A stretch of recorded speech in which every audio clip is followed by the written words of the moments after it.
Magandang araw mga banateros. At ito na nga, pag-usapan natin ang mga maiinit na balita sa ating lipunan.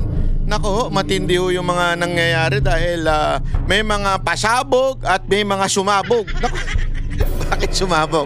Di naman sumabog, Banatbay, nasunog lang. Ikaw naman, Banatbay. Hindi, kasi may pasabog ang ICI na kesyo ila-livestream na daw nila after anak ng wedding.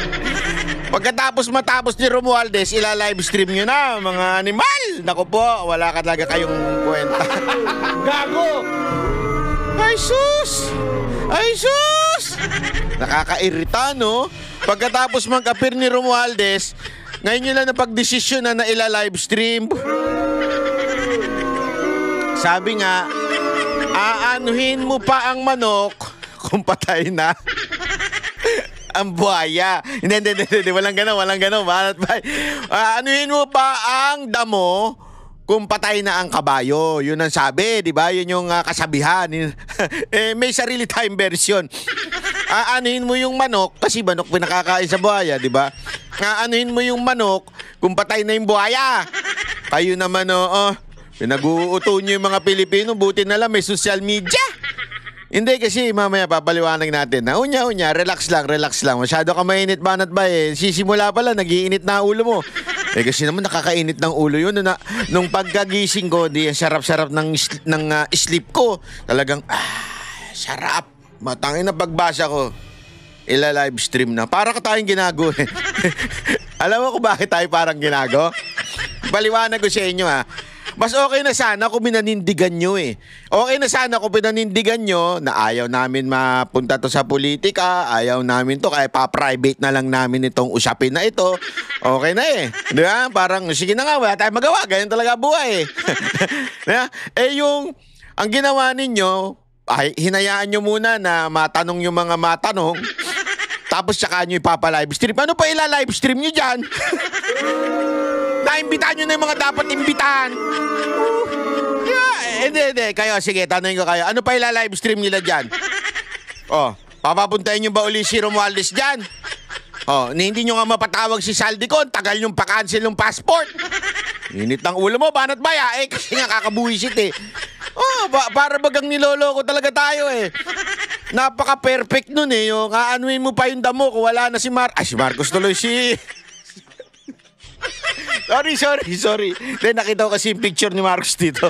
Aanuin mo pa yung damo kung wala na ang kabayo. Gago! Ay sus, Banatbay. Ikaw talaga, bumanat ka na naman. Hindi kasi nakakabuisit eh. Hindi ko ba kayo nabibuisit? Ilagay nyo nga dyan sa comment section kung ako lang ang nabuisit. Nabuisit ako eh. Diba, para mas okay na, panindigan na nga yan. Ganyan na talaga, wala tayong magawa eh. Talagang para hindi mamulitika, wala sa politika, ganun eh. Kaya lang mas lalo tayo niloko eh. Imbitahan natin si Romualdez 2 beses. Pagkatapos yan, tsaka natin announce na pwede ng live stream. Ewan! Sabi nga, Pilipinas, ang hirap mong mahalin. Buti na lang maraming kamahal-mahal sa Pilipinas. Yeah? I mean lugar, kayo naman. Madami tayong mga magagandang lugar na pwedeng puntahan, di ba? Anyway, ito, pag-usapan na natin yan. Ila-livestream daw. Ano ba sasabi nyo, mga banateros? Comment nga kayo habang pinapanood natin to. Pasok. Justice Andres Reyes, you have the floor, sir. Yes, I'd like to thank Senator Pangilinan, Animo, and Senate President Vicente Soto for this invitation. We thank you because paano kaya sila ng sponsor ni Marcoleta? Peace! Hindi, tinatanong ko lang naman. Hindi kasi gusto ko na rin pa-sponsor. Kasi alam mo, nakakainggit yung mga Koreano eh. Di ba? Yung mga buhok ng Koreano. Parang gusto ko na rin ng kakatulad ng ganun eh. Tapos magpatangos ako ng ilong, tapos, gaganong-ganon, di ba? Saka sila nagpa-sponsor. Our laws, our creation needs more powers, more refinement. Again, I will just echo what you have said earlier, that this thing is outrageous. and makes me cry that how can these people get away with 500 billion pesos? How It's, come? Sabi nga. is our inspiration to work hard. We are only 39 days old. ICI is only 39 days old. For the last 21 days, we only had 3 lawyers. And now we have some volunteers from the PAO and from the other agencies. But we will try our best to be able to full blast investigation of all this fraud. We don't have the facility and we don't have the rules of procedure, but we will already shorten the procedure in spite of no rules allowing us. We will now go on live stream next week. Once we get to be able to have the technical capability with us already. So again, I repeat, we'll be doing live stream next week. Nako, next. And thank you po. May repeat pa siya. Parang, alam mo, nung pinapanood ko nung binabasa ko yung mga reaksyon ng mga tao sa social media, lalong nainis na totoo, lalong nainis nung napakinggan nung itong sinasabi na kesyo live stream ang ICI. Maraming nainis lalo na bullshit kasi parang it's too late. Sabi nga, it's too late, baby. It's not too late. Di ba? Thank you, Justice Reyes, and that is welcome news. That the ICI will do live streaming of its proceedings. Para sila nagbobulahan, ano? Welcome niyo siya. Maganda yan. People would like to know the facts of these cases and would like to be updated as to the developments and the progress of the investigation. And a live streaming of the proceedings will definitely address this concern of the public. Thank you very much. Secretary Babe Singson, do you have an opening statement? Please go ahead. You have the floor. Thank you very much, Senator Pangilinan, and good afternoon to Senate President Tito Soto.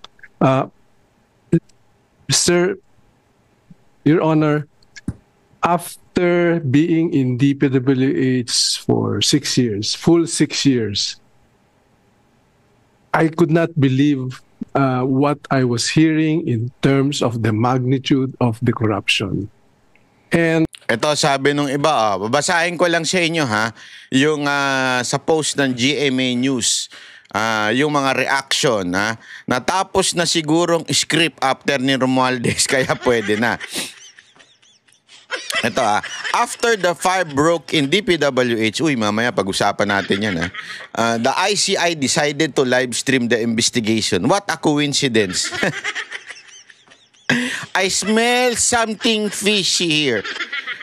Kasi ibig sabihin, wala na yung mga dokumento. Mamaya pag-uusapan din natin yan. Yung dokumento na, kasi yung nasunog sa DPWH, research yun parang nandun yung mga magkano daw yung mga semento, nandun ang mga study, mga documents. So, ako, isip ko lang to sabi nga iba, coincidence ba yun? Para bagang sinasabi ganito O sige, pwede na nating i-live stream kasi wala naman na sila maaamin kasi nasunog na yung dokumento. So, pwede na natin live stream. Anak ka ng wedding, Agoy! Agoy! Agoy! Agoy! Agoy! Kakabuisit! Tuloy! Anak ng wedding. Ito pa pala, basahin pa natin. Ready na yung script? Well, scripted pa din. With directors, script writers, and bad actors. Nakatanggap-tanggap yun Katanggap-tanggap yung live stream nyo Naluto na nila yan. Should have been done since day one. At sabi pa nga nung isa to be fair, they need to replay all the previous and unseen hearings. Naku po, may AI. Paano ko na AI na yun? Of course, sabi nito, after the initial appearance of Romualdez. Oh, sabi naman ni Andaya, Randy Andaya, dapat pala binabasa ko yung pangalan, baka sabihin nyo iniimbento ko. Nalatag na script, pwede na i-live, sunog na din ng evidence. Agoy! Larry Branzuela, producer, director, scriptwriter, and artist are now on board and ready pair. The Bluetooth device is ready to war. Ika nga. Sabi naman ni Marie Vargas, all Crocs mark safe na. Sabi naman ni Carlo, pwede rin po ba i-live stream yung previous proceeding nyo? Kasi if it was recorded rin, di ba? Oh, mamali. Di ba? Sus, patay kayo ngayon. Yari kayo ngayon. Ayan, puro ganun. Dapat i-broadcast din ang previous talk, especially with this Kaya couple. Justice delayed is justice denied. Di ba? Ang ganda nun, Tama nga naman. Delayed na yung pag-live stream nyo. Tapos, after nasunog, wow, kapal.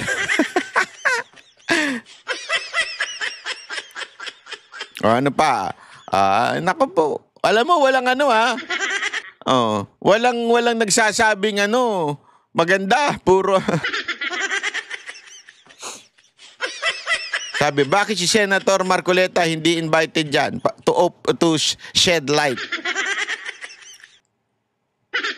Sabi naman nito isa, see what pressure can do. Tangampota. Ikulong niya yan, mga kurap. Alam mong pingklawan tong taing gulpong na to eh. Ikulong na yan. Yun yung hashtag niya. Ikulong na yan. Mga kurakot. Ikulong na yan. Mga kurakot. Di ba? Mga pingtae. Sino kaya yun? Tanginan yung pangalanan yun. Tagal yung pangalanan. Buisit kayo. Tangina, matatapos na itong administrasyon na ito. Kulong na yan. Mga kulangot. Puro ganun pa rin eh. Ano pa? Dapat lang replay. Di ba? Yan ang mga sinasabi. Galingan nyo, sarswela nyo. Wag kayong pasasakim sa pera. Pagtakpan ng totoo, may sala. Pananagutin. Yun, puro pala kay sarswela. Wala pala kayo. Sus. Mga gunggong, sunog na ang ebidensya. Sabi dito Binabasa ko lang yung comment sa post ng GMA Grabe May go signal na galing kay Romualdez. Ay, President Romualdez. Ang taray mo Gago! Hindi kasi parang totoo lang parang mas president pa si Romualdez kaysa kay Marcos. Yun ang totoo. Di ba? Ano ba? Grabe. Congrats, ang galing sunog na ebidensya. Nako. Ay nako, ewan ko ba? Natuwa sa inyo kasi ang tagal-tagal nyo eh. I tried to analyze where did the system fail. It looked like it was all over. This is what we've learned so far after we've called witnesses. I think a total 40 plus have been invited, including 8 senators, 4 congressmen, 4 secretaries, and several other personalities.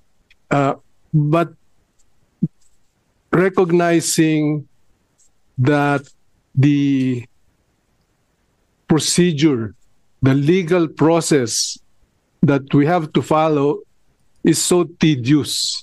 Bago po may makulong, ang haba ho ng proseso. As compared, you may want to consider, as compared to the 2 gold standards of anti-corruption, which is the ICAC of Hong Kong and the CPIB of Singapore. They have much more powers than all 3 of these agencies that we have combined. Now, alam mo, maganda yung sinabi niya na yan, Kasi alam mo yung, eto ikikwento ko lang sa inyo. Ngayon kasi ang usapin ngayon, at saka pinag-aaralan ko din ito, yung nangyayari sa China. Kasi kinuwento sa amin na kung ano yung mga kaganapan sa China ngayon, sabi nila, talagang way ahead.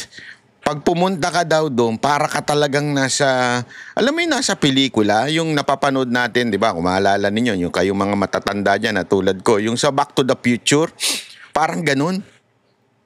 Parang ganun daw yung eksena doon na para talagang they living, kaya nga may mga may mga vlog na sinasabi nila, mga putito US is done. China talaga is nag-overtake na. Lalo na yung recent Canton Fairs nila, yung para bagang mga, kasi meron yan sa Amerika meron din yan yung event na fair na parang mga electronics, ganyan-ganyan. Dito, Canton Fair. Lahat ng klase ng produkto na andun. Sobrang grabe daw, sobrang high-tech, lumilipad, kung ano-ano na talagang naandun.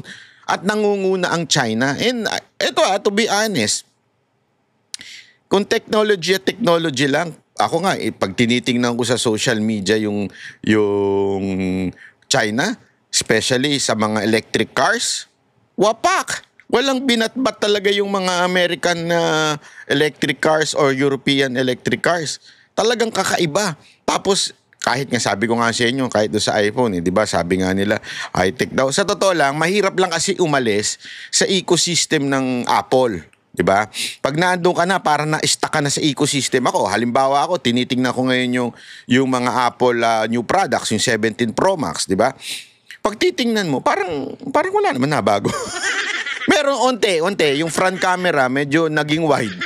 The rest, wala naman na bago Pero pag gayon, tingnan ninyo yung mga China phone, ay grabe. Sabi ko, bakit hindi naisip ng Apple to? Bakit hindi nakikita ng, di ba yung meron doon yung sa Xiaomi, yung same name nga, yung 17 Pro Max nila, nandun na sa likod yung screen. So, hindi ka na magtsatsaga sa front camera. Yung ba mga gano'n na antitindi ng mga technology. Bakit ko sinasabi to?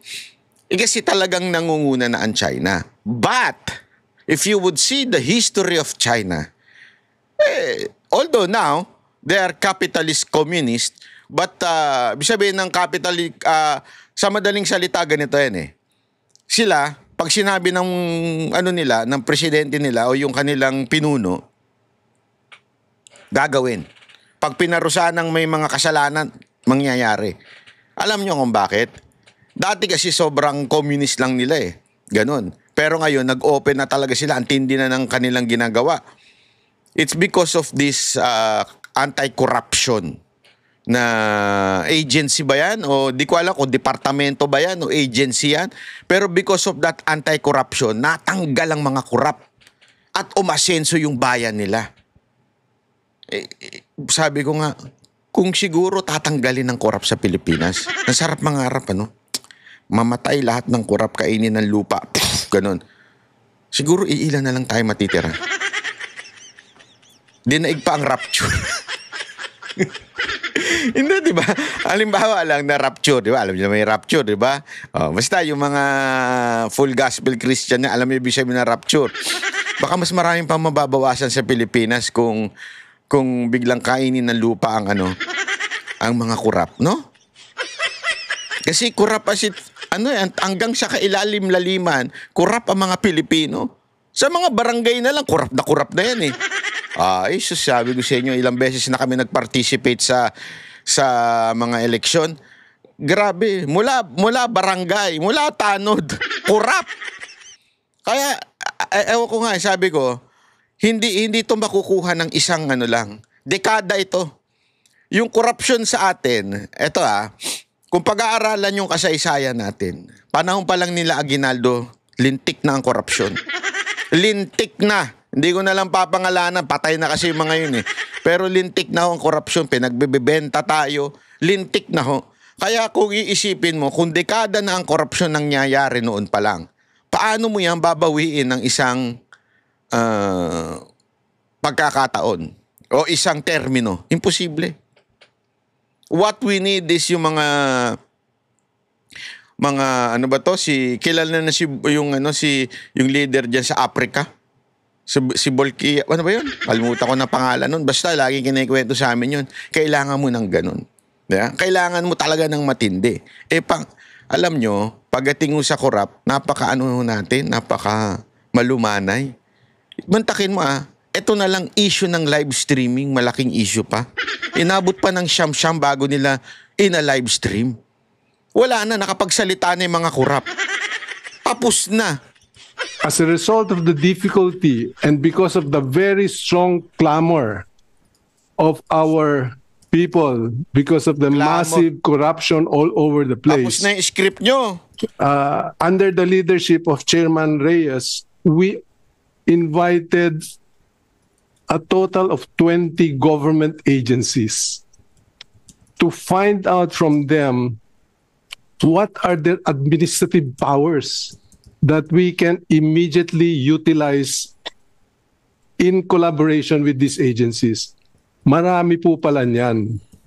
So we hope that the committee can consider some of these provisions. For example, under the Philippine Competition Commission, you have anti-competition provisions or bid rigging of bids that will penalize for the first instance immediately 100 million. Second instance, 105, 110, all the way to 250 million pesos per incident. We have also identified in other agencies like customs, like CAAP, but more telling is an old executive order, specifically 913. Senator President. Eto ha, ipapakita ko lang sa inyo. Alam niyo yung sinasabi kong anti-corruption, yung binanggit, yung ang pangalan nito ay yung National Supervisory Commission, yung NSC ng China. Ito po yung na-establish nung 2018 at ito po yung talagang tumututok. Alam niyo kung ano ang penalty? Ito, accepting bribes under 800,000. Okay? A lower level official taking gifts for small favors. Gifts lang. Ay, mabigyan ka lang ng relo, mabigyan ka na ng babae, di ba? Up to 3 years imprisonment. Okay? Ito naman yung pangalawa. Accepting bribes, ano kasi ito nasa yen 100,000, hindi pala yen. China. 100,000 yuan. Yuan pa yun? Ewan ko kung anong tawag dun 3 to 10 years imprisonment. Accepting the bribes over 3 million. Yung 24 million sa pesos. 24 million pesos. 24 million pesos. High-ranking official selling influence or misusing funds. 10 years to life imprisonment or even death penalty in severe cases. Sa atin, pagkano ninanakaw? Billion. Dito, 24 million lang. Isang kotse lang. Sa kanila, magnakaw ka lang ng isang luxury car. Death penalty na. Sa atin, anyari, kuya, wala. Nagnakaw, mag-resign ka na lang. Okay na yan mo. Tapos takbo ka sa ibang bansa. O kaya mag-resign ka na lang, bayani ka pa, state witness ka pa. Di ba? Wala talaga mangyayari kung ganyan sa atin. President, 913 is you might want to pick up some of those provisions. Ito pa, sorry. Death penalty. China can impose death penalty in extreme condition. The bribe or embezzle amount is enormous. The act causes grave harm to the state or the people. Yung mamatay dahil sa baha. Di ba? The offender shows no remorse. Dami niya, putangina. Ang dami niya sa Pilipinas, yung magre-resign. Tapos walang ka-remorse. Pucha ka. Di ba? Recent example, Zheng Zhongsheng, a vice mayor, was executed in 2021 for taking over 1 billion or 8 billion in bribes. 8 billion pesos. Okay? Etong isang vice mayor, natsugi. 8 billion. Isang ghost project lang yung animal na yan eh. Mamaya, ang daming pang pinasukan. Tingnan ninyo. 0913 that gives immediate all departure order, immediate seizure of assets. Marami pala yun na pwedeng gamitin. So, if it is already there, it is just a matter of putting all of them under your proposed bill, Mr. Senator. So with that, I will end my opening statement because I can discuss further details in terms of where, how much, and so on. But I will leave it up to the Senate. Thank you, Secretary Babes. Just to clarify, EO 913 is a DTI executive order. It's a presidential executive order, But empowering the then Minister of Trade. okay, DTI. Thank you. From the Makati Business Club, Apa Ongpin, the executive director, please. Nako, ito na naman. You have the floor. Go ahead. Thank you. Oops. Lakas naman. I'll try to keep it as brief as possible. One, we believe that all the ICI sessions should be public, but that the ICI itself should have the authority to declare confidential sessions with no streaming or broadcast. Okay? Because, speaking as a former journalist, this can very easily turn into a circus.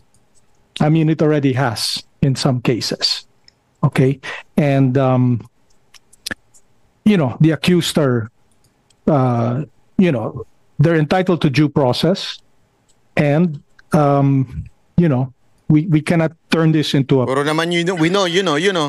Pero diretso na kuya! public shaming exercise. No? We want to emphasize that the ICI, as the Senate President has already pointed out, should have additional expanded powers. They should be judicial, investigative, and even confiscatory. Like You do not know. the PCGG used to have.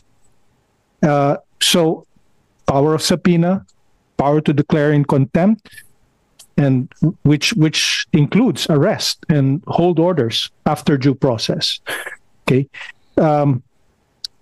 the commission, whatever we call it, should have the authority to file cases without going through the ombudsman, the DOJ, the Attorney General. We believe it should be that powerful. We propose that the commission be expanded far beyond its current. I mean, there's 20 of these guys right now. It needs to be maybe 10 times the size just to deal with the huge volume of cases, let alone the huge volume of money involved. No? And it should be expanded beyond infrastructure. What we're seeing now, as I think Professor Abante will tell you, is that these guys, the same guys in Congress, and they're worming their way in now to the ayuda, into the social welfare programs. Diba? That's how they're trying to take the money. It's beyond infrastructure. And, as we've always said, Si kuya naman, We know. Don't worry. we want eyes on Bureau of Customs and Bureau of Internal Revenue. Let's not pretend that there's no corruption there. The ICI or the group should have fiscal autonomy and security of tenure. I mean, in order to be really independent, okay? We believe that, We do not know. and in fact, future appointments need to be approved by a wider group than just the president at this point. It's just We do the not know. palace who's appointing people to this thing. No? No, And we don't. I don't know. finally, You know? we feel that, We know. like Secretary Singson has said, we should look to the examples of Hong Kong and Singapore, and study the charters of those organizations, because although they have slightly different legal systems, those organizations have been very, very effective, obviously, in comparison to our own past experience. Thank you very much, Apa Hong Pin of the Makati Business Club. We now have People's Budget Coalition. Professor Kenneth Abante, go ahead, you have the floor. Where do you teach, Professor? I teach at Alam mo, para nagbobolaan na lang sila dito, no? Kaya mo na nga yan. Ito ba, pakinggan natin tong part na to. Kasi malaman natin kung anong update dyan sa Lumiyab. Ano ba ang meron dyan sa Lumiyab sa DPWH? Grabe, lupit talaga nito. The Senate President wishes to raise a few questions. Go ahead, Yes, Senate President. Well, before you continue with your hearing, Mr. Chairman, may I just throw a question? Actually, it's from left field. Either former Secretary Babe Singson or the DPWH representative, I just want to know what is there in the DPWH Quezon City office that was burning a few hours ago. Alaman doon. If I'm not mistaken, this might be part of the Region 4A office. Tama ba? Kasi kung yun yung nasa Kamuning area, I'm not sure. But I know there are one or two offices along EDSA in that area, Quezon City, 4A.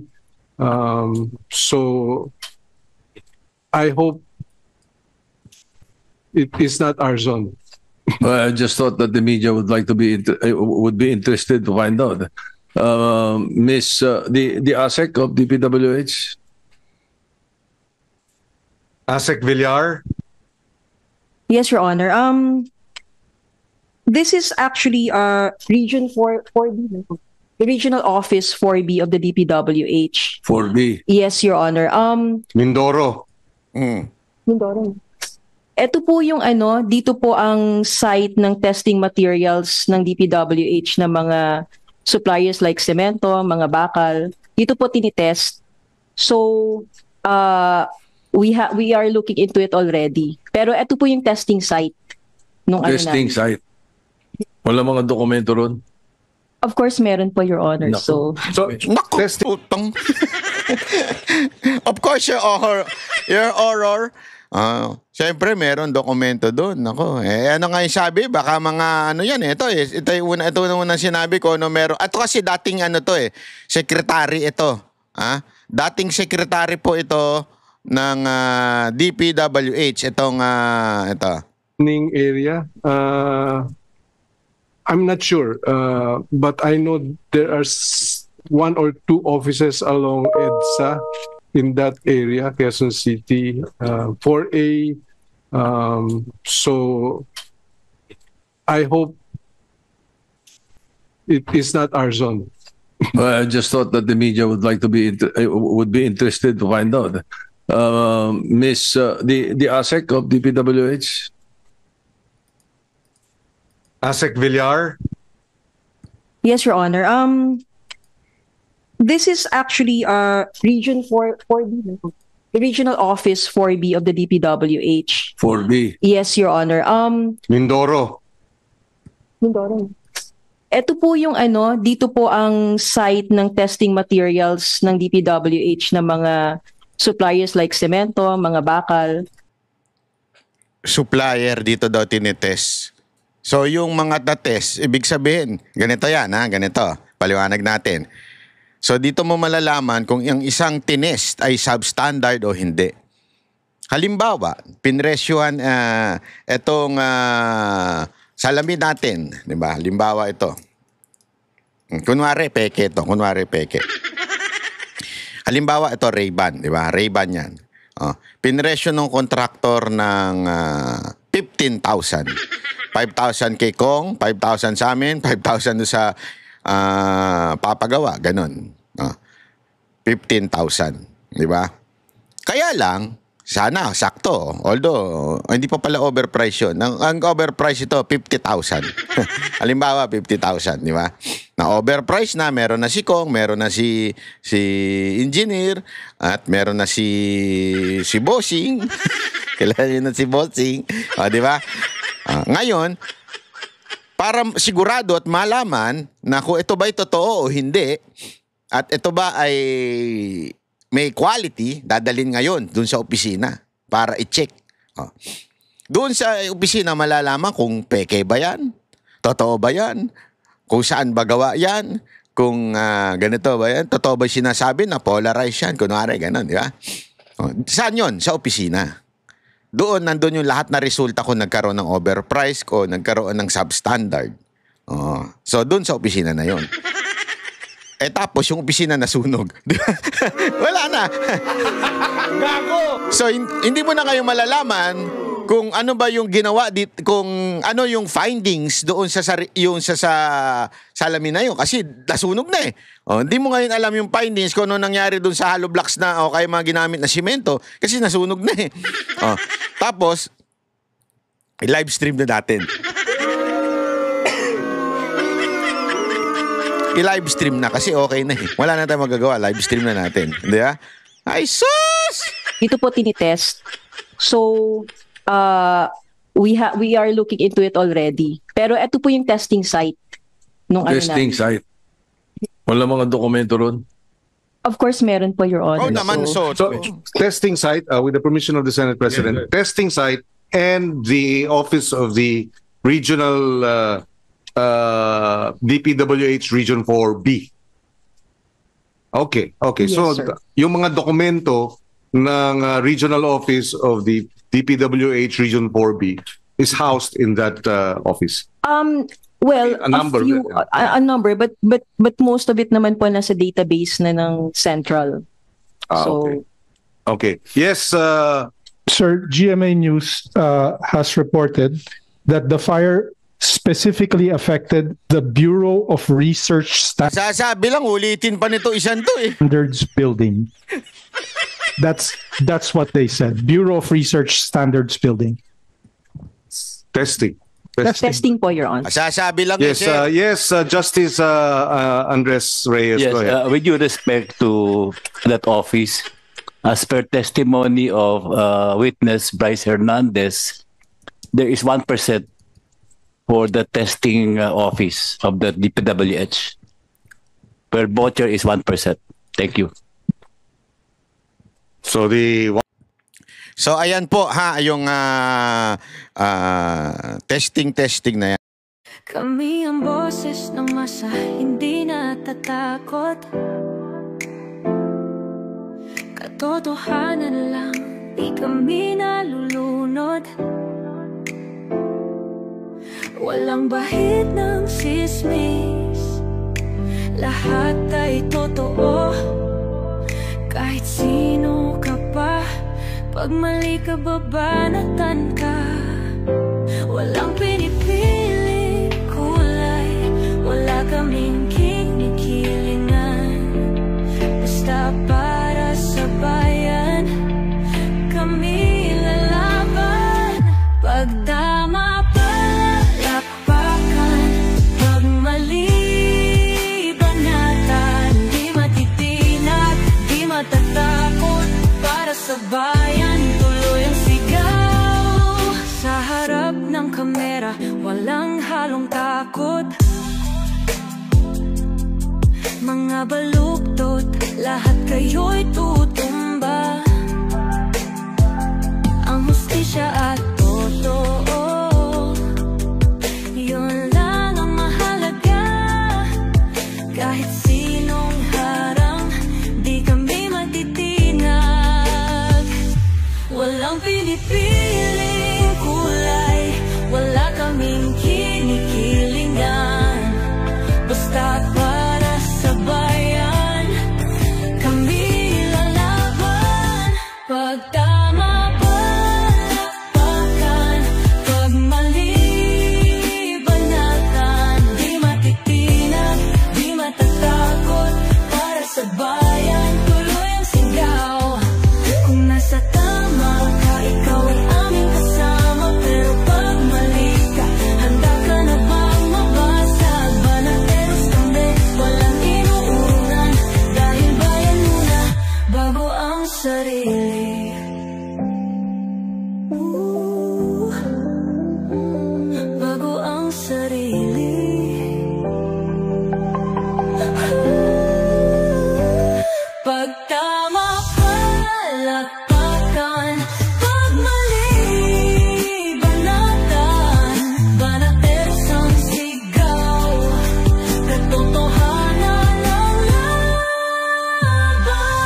sa harap ng kamera. Wala